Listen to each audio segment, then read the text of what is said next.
Looking at the relative advantage of using hypermedia in the classroom, I can't help but reflect on my own past experience. Use of media in rural Louisiana in a high school classroom in the fall of 1986 was a reel-to-reel movie projector, VHS video player, slide projector, overhead projector, opaque projector, using the phone to seek an interview, and eventually one could use a camcorder, or in some schools, a single computer was accessible by requesting the appropriate cart from the media center. All of these tools were interesting but not linked to one another at the time. Planning a multimedia lesson meant you were intending to incorporate more than one of these mediums in your lesson. It was better than being a talking head like right now, but did not allow for various student explorations. Effective educators used multimedia lessons as a way to increase curiosity and had students create multimedia projects to explore subjects from various learning points. For most of you, this would be like teaching in the dinosaur age. The desktop machine brought many of these things I listed together, convergence, into one machine.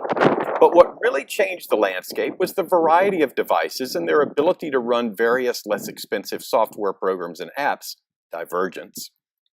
Convergence of technologies and their then divergence helped bring us to this moment.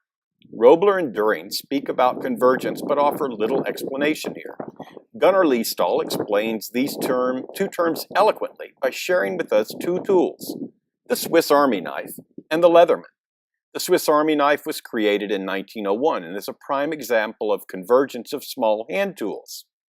When the Leatherman was introduced in 1983, specializing certain small hand tools into different unique products, we are shown a fine example of divergence. Much like small hand tools and their evolution, the digital age is going through similar convergences and divergences that benefit educators and students. The computer has brought all these types of machines together and allowed educators to create lessons that were linked to various media types. Thus, hypermedia is now in our lexicon. Robler and During state that combination of media, such as video and audio with text, makes them multimedia, and the ability to get from one media or information element to another makes them hypermedia.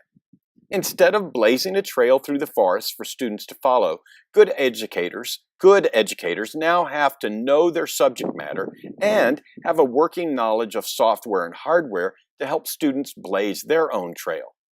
The advantage is the educator is no longer in front pulling the students.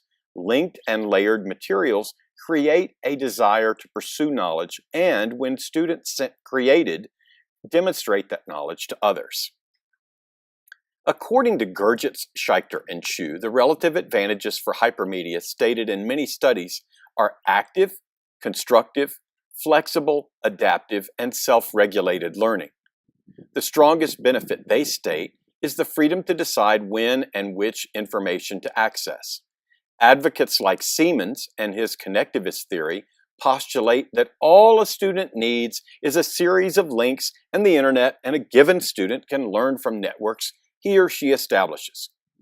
Gurgitz, Scheichter, and Shu project that hypermedia learning is favored by constructivists since the learner has a much higher level of control and permits that learner to be much more active in their acquisition of knowledge. Current high school educators are dealing with millennials or Generation Y students. Those are students whose birth year falls between the early 1980s and the early 2000s. Generation Y are, according to Michael Prinsky, digital natives. He coined that term to express a group having grown up in the digital environment. This assumes they had a computer in their home from birth forward.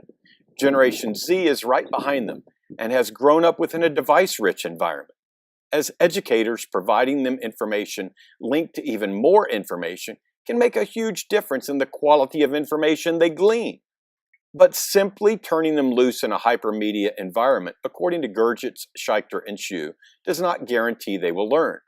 Clara and Barbera state that learning does not just happen when a student uses hypermedia, such as a Web 2.0 tool.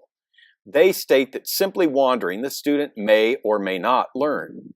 They find fault with the constructivist theory by Siemens that in order to learn, they perceive there must be a teacher to help channel the direction and assist in filtering all the different wide avenues a student may travel.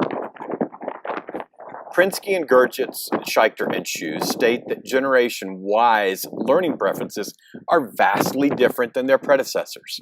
Prensky goes on to state that for educators, our issue is that those of us from the pre-digital age choose not to speak the language of our learners.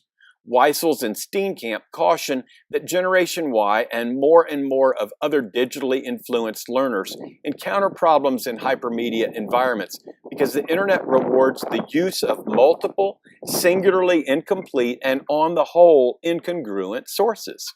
Because those in our generations are used to one textbook and one answer, this creates a communication issue between our generations. If we can't speak to them and reach them where they are, how can we expect them to learn? If we are to remain relevant, we must reach them where they are. We must learn how our content connects to both their world and the information superhighway. Hypermedia speaks directly to how they learn.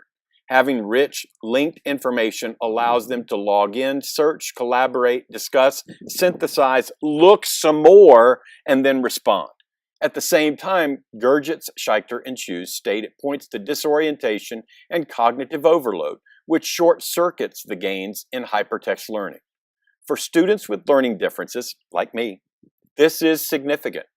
Some of the information highway is too vast, and strong mentoring and scaffolding is needed to help a student gain the skill sets in a more controlled environment. What all of this seems to say to me, educators are not irrelevant. Well-designed hypermedia learning environments will offer the greatest advantages, relative or otherwise. Being accessible as a resource to my students will help to teach them to utilize vetted resources and make their own choices as they navigate their quest for knowledge. As I end this video, I look forward to your comments and reactions.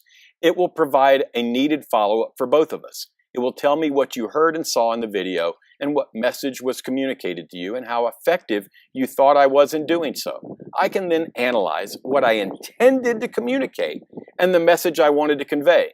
If there are gaps, then I can decide what I need to do a better job in the future. For teachers using hypermedia, this is prime time learning. As we await the next digital Leatherman tool, having your students keep a blog, Glog, VoiceThread, or Prezi, or other social media reflective tool allows the connections to surface if they have not already. Educators can watch as classmates help frame the learning. He or she can participate and model conversations as those discoveries take place. Lastly, my references are listed below this video, and a link to the text script of this video is present as well. So until next time, happy trails!